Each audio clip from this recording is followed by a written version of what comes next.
In the beginning, when the earth was young and life was a vibrant song, the Creator looked upon his masterpiece and was pleased. But as generations passed, the melody turned into a discord of human folly. The sons of Adam grew in numbers, but their hearts grew cold. Violence, once a whispered secret, now roared in the streets. Greed, once a fleeting thought, now ruled the palaces of men. The earth became a stage for every dark desire, a canvas painted with the grim shades of rebellion. The Creator, whose love was as vast as the heavens, saw the perversion of his creation. The sorrow in his heart was a fathomless sea. Every thought, every intention of man was bent towards evil. Strengthen my spirit. The world he had so lovingly breathed into existence had become a breeding ground for sin. If you want to discover more epic stories from the Bible brought to life in stunning 3D, hit the subscribe button now and join us on this journey. And in that vast, corrupted world, one man stood alone, a solitary pillar of faith amidst a collapsing civilization. His name was Noah. While others built cities of vice and monuments to their own pride, Noah walked with God. His heart was not a vessel for sin, but a sanctuary for righteousness. His spirit was not tainted by the world's darkness, but illuminated by a single, unwavering light of obedience. One day, as the sun hung low and the shadows stretched long across the land, the voice of the Creator came to Noah, not in a whisper, but with the weight of a divine command. The end of all flesh is come before me, the voice declared. For the earth is filled with violence through them, and behold, I will destroy them with the earth. Make yourself an ark of gopher wood. Rooms shall you make in the ark, and you shall pitch it inside and out with pitch. The words were thunder and a promise all at once. To a world that knew only dust and stone, the command to build a great ship was madness. But to Noah, it was a covenant.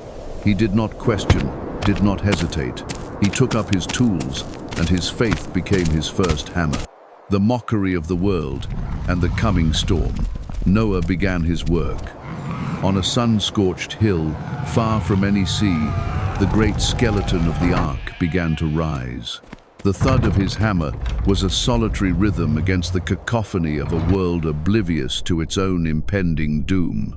His sons, Shem, Ham, and Japheth, and their wives, toiled alongside him, bound not just by blood, but by a shared belief in the unseen. And the people came. They did not come to help, but to jeer. "A boat, old man?" they mocked, pointing with laughter-filled fingers. "Where is your sea? Are you mad? Has the sun baked your brain?" They built their homes of stone and their fortunes of gold, and in their folly they could not comprehend a salvation made of wood and faith. Their laughter was a bitter wind, a storm of scorn that sought to break Noah's spirit before the rains could break the world. Yet Noah pressed on, his gaze fixed not on their ridicule, but on the horizon of a promised new beginning.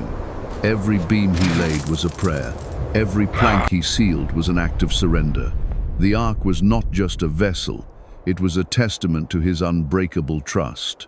For 100 years, the whispers of ridicule grew into a deafening chorus. The world scoffed at the coming judgment, for they had never known rain, only a mist that rose from the ground to water the earth. But as the ark neared completion, a hush fell over the land. A strange, primal tension filled the air. Animals, wild and domestic, began to stir. Two by two, in a procession of perfect harmony, they came the mighty lion and the meek lamb, the great elephant and the tiny mouse, the soaring eagle and the humble dove. They marched with a purpose, a silent exodus towards the ark. The onlookers, their laughter now caught in their throats, watched in stunned silence, but their fear was fleeting. They dismissed it as a strange phenomenon, an anomaly of nature. Then, 7 days before the end, the voice of the Creator spoke again. "Go into the ark, you and all your household, for I have seen that you are righteous before me in this generation." Noah, his family, and all the creatures of the earth entered the ark. The final, heavy door closed, not by human hands, but by the will of the Almighty. The world outside went back to its fleeting pleasures, unaware of the final, closed door. If you were Noah, facing a world that mocked your faith, what would you have done? Let us know in the comments below. The cleansing and the covenant. Then it came. The sky, once a familiar canvas of blue, darkened into a bruised purple, and from its depths, the first drop fell.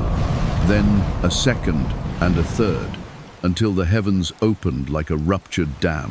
It was not a gentle shower, but a deluge, a roaring torrent that smashed against the ground.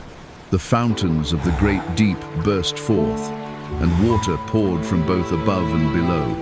The people, who had mocked and scorned, now shrieked in terror. They scrambled for higher ground, their majestic cities swallowed by the rising tide. Their gold and their temples, their monuments to power, were swept away like sand. The flood was a relentless hand, wiping the slate of the earth clean of its corruption. The cries of the drowning were the final, tragic chorus of a world that had forgotten its creator. And as the great ark, pitched with faith and sealed with obedience, began to rise upon the waters, it became a singular point of light in a world of darkness. It was not just a boat, it was the cradle of a new creation, carrying the last vestiges of life and the singular promise of a new beginning. For 40 days and 40 nights, the rain fell. For 150 days, the waters prevailed upon the earth. The ark drifted, a solitary vessel on a fathomless ocean, a fragile seed of hope bobbing in the midst of a cosmic teardrop. Inside, there was a profound peace.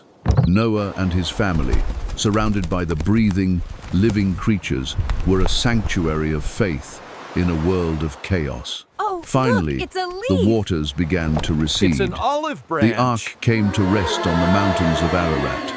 Noah sent out a raven and then a dove. The first returned, but the second did not. The third time, the dove returned with a fresh olive leaf in its beak. It was a sign. The new The earth. earth was reborn. It is When beautiful. Noah, his family, and all the creatures stepped onto the new, pristine earth, they fell to their knees. A new sun shone upon a land washed clean of its sin, and in that moment, a magnificent arch of colors appeared in the See heavens. the new world, A my ribbon family. of vibrant light stretching from horizon to horizon. It was a rainbow. It was a covenant, We thank you, a promise Lord, for from the this new Creator. beginning. Never again shall all flesh be cut off by the waters of the flood. Never again shall there be a flood to destroy the earth. The flood was not merely an act of destruction. It was an act of profound and painful cleansing. It was a final, terrible end that birthed a glorious new beginning. The ark was not a prison for the doomed, but a vessel of salvation for the faithful. The story of Noah is not just the tale of a man and a boat, but a timeless reminder that in the deepest of darkness, a single act of faith can become the genesis of a new world, sealed by the eternal promise of a rainbow. If this story moved you, please subscribe to our channel, hit the notification bell, and share your thoughts in the comments. Thank you for watching.